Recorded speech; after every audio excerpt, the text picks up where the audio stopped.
Gue Akila, Gue Cita, gue Konita, gue Ayusa, and this is our diplomacy.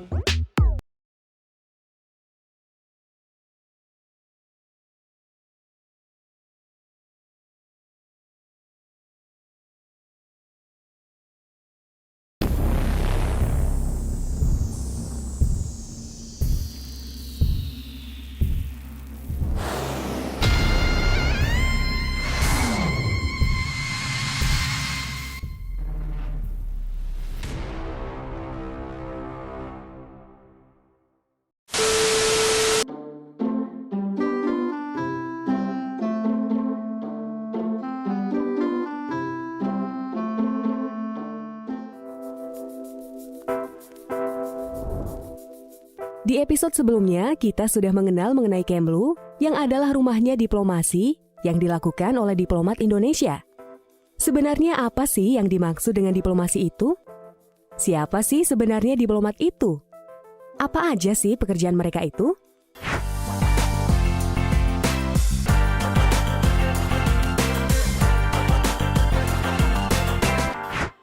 Diplomasi adalah praktik untuk menjalin relasi dengan pihak lain atau sebuah negara melalui kerjasama, dialog, dan negosiasi untuk mencapai tujuan yang menguntungkan sesuai dengan kepentingan masing-masing pihak.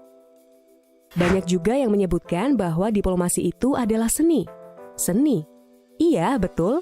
Seni bernegosiasi antar negara yang dapat berlangsung antara dua negara, yaitu secara bilateral, dan dengan banyak negara yaitu secara multilateral. Tujuan diplomasi adalah untuk menjalin, mempererat, dan meningkatkan hubungan dengan negara lain. Hal yang menjadi bahan diplomasi adalah segala bentuk kepentingan nasional yang mencakup politik, ekonomi, budaya, dan sosial. Sebelum adanya diplomasi, negara cenderung untuk menggunakan kekuatan militernya untuk dapat mencapai kepentingan nasional yang dibawa dalam berhubungan dengan negara lain. Diplomasi muncul sebagai sebuah jawaban untuk mencapai suatu kesepakatan bersama di antara berbagai negara yang ada tanpa menggunakan kekerasan secara fisik atau kekuatan militer melalui perang. Nah, siapa sih yang menjalankan praktik diplomasi ini? Ya, itu diplomat. Ketika teman-teman mendengar kata diplomat, image pertama yang kerap muncul adalah pria dan wanita berpakaian rapi di ruang sidang dan ruang resepsi. Tapi ini hanya sebagian kecil dari tugas diplomat. Jadi, apa sih diplomat itu? Dari bernegosiasi di ruang sidang, mengadakan event kebudayaan, bantu promosi produk Indonesia, sampai evakuasi WNI dari luar negeri, mereka adalah diplomat.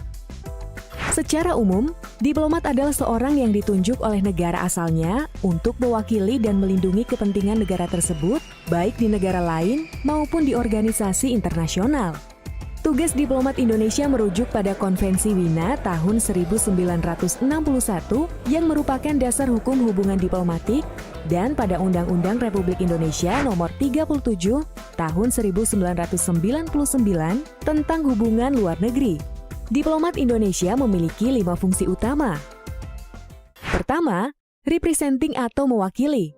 Diplomat mewakili pemerintah dan rakyat Indonesia untuk melaksanakan politik luar negeri dan tidak lupa untuk mengkolaborasikan kepentingan nasional kita dalam kebijakan luar negeri.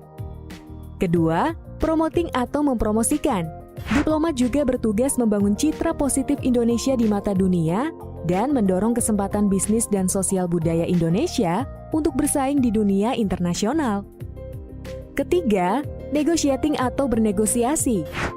Hal ini berarti diplomat harus mampu berunding dan berdiskusi untuk memastikan kepentingan nasional Indonesia tetap terlindungi dan Indonesia mendapatkan manfaat dari interaksi-interaksi internasional. Keempat, reporting atau melaporkan. Diplomat wajib melaporkan kebijakan luar negeri Indonesia dan juga memastikan penyebaran informasi berjalan dengan lancar antara pemangku kepentingan di dalam negeri dan luar negeri. Kelima, protecting atau melindungi. Diplomat juga memastikan kepentingan Indonesia termasuk warga negaranya di luar negeri terjaga dan terjamin. Nah, setelah tahu tugasnya, di mana nih para diplomat bekerja? Seorang diplomat Indonesia adalah pegawai negeri sipil di Kementerian Luar Negeri atau Kemlu yang diberikan tugas tanggung jawab dan wewenang untuk melaksanakan kegiatan diplomasi dalam penyelenggaraan politik luar negeri. Saat ini jumlah total diplomat Indonesia adalah 1.964 orang dengan perbandingan sebanyak 1.234 orang diplomat laki-laki dan 730 orang diplomat perempuan. Para diplomat ditempatkan di Kementerian Luar Negeri dan 132 perwakilan Indonesia yang tersebar di seluruh dunia untuk memperjuangkan Indonesia. Dari perwakilan kita paling utara dunia di Helsinki, Finlandia hingga paling selatan di Wellington, Selandia Baru. Dari yang paling dekat di Singapura hingga yang paling jauh di Bogota, Kolombia. Para diplomat ini juga didukung oleh pegawai Kementerian Luar Negeri lain seperti bendaharawan, yaitu pegawai yang bertugas untuk mengatur administrasi dan keuangan, dan juga Kemlu memiliki pejabat komunikasi yang bertanggung jawab mengatur jalur komunikasi antara Kemlu dengan perwakilan-perwakilannya di luar negeri. Nah, itu dia teman-teman sekalian, sekilas mengenai tugas diplomat. Jadi, tidak semuanya hanya di ruang sidang dan di resepsi saja. Tugas diplomat sebenarnya adalah di garis depan Indonesia dengan negara lain.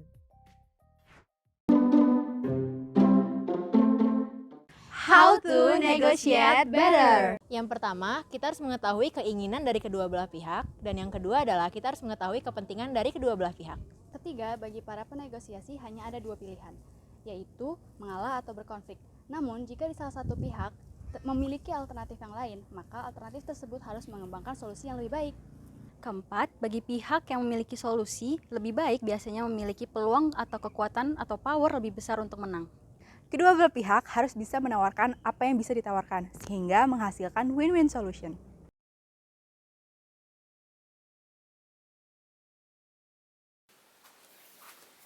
Mbak, beli telur. Waduh, tapi ini bisa dibeli cuma 1 kilo doang, Mbak. Soalnya yang lain sisanya udah pesanan orang lain. Yaudah kalau gitu saya yang beli deh, Mbak. Bisa gitu dong, Mbak. Gimana baiknya aja deh, tapi jujur saya butuh banget. Ya saya juga butuh kali. Ya nggak bisa gitu lah. Ya jelas-jelas saya juga butuh. Saya datang duluan di sini. Lah jelas-jelas saya datang pertama kali. Kita jalan datang barengan ya dari tadi. Nggak gitu.